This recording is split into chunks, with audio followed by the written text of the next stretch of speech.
Assalamu alaikum everyone. How are you all? Hope you all are fine. As you know, we are reading Taj Mahal, जिसमें हमने पढ़ा कि ये शाहजहां ने अपनी बीवी मुमताज़ के लिए बनवाया था।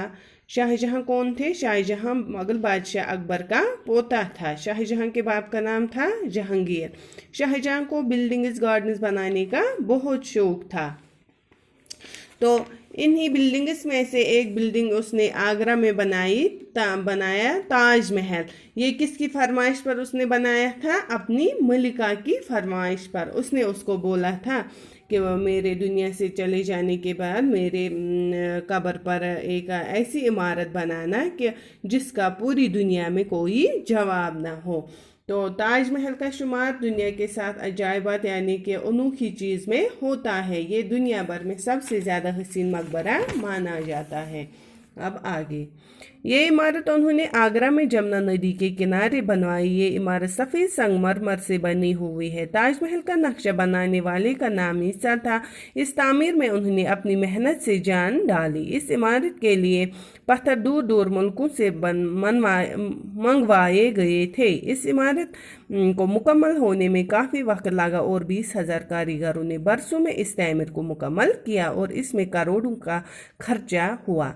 इस इमारत को चांदनी रात में देखने का लुत्फ ही अलग है।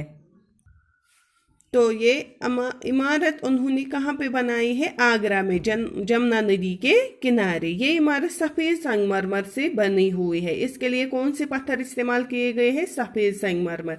और इसका नक्शा बनाने वाले का नाम था ईसा। इस तामीर में उन्होंने अपनी दिलो जान से मेहनत की, दिलो जान लगाई इस नक्शे को बनाने के लिए, इस इमारत को बनाने के लिए। इस इमारत के लिए पत्थर दूर दूर दूसरे मुल्कों से भी मंगवाए गए थे। इस इमारत के लिए दूसरे मुल्कों से भी पत्थर मंगवाए गए थे। इस इमारत को मुकम्मल होने में बहुत ज़्यादा टाइम लगा। और कितने कारीगरों ने उसमें हिस्सा लिया था? 20,000 कारीगरों ने, और बरसों में इस तामीर को मुकम्मल किया। इसमें करोड़ों का खर्चा हुआ। इतनी बड़ी खूबसूरत इमारत है और इतनी अच्छी इमारत है, तो ओबियसली इसमें बहुत सारा खर्चा भी आया होगा। इस इमारत को चांदनी रात में देखने का लुत्फ ही अलग है। उसको कब देखने का अच्छा लुत्फ आता है, यानी कि खूबसूरत मंजर होता है चांदनी रात में, उसको देखने का लुत्फ ही अलग है। तो इसलिए इसे कहा गया है कि इस इमारत में वाकई मोहब्बत की दास्तान छुपी हुई है।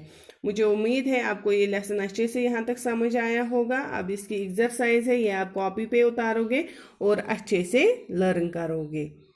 टेक केयर एंड अल्लाह हाफिज़।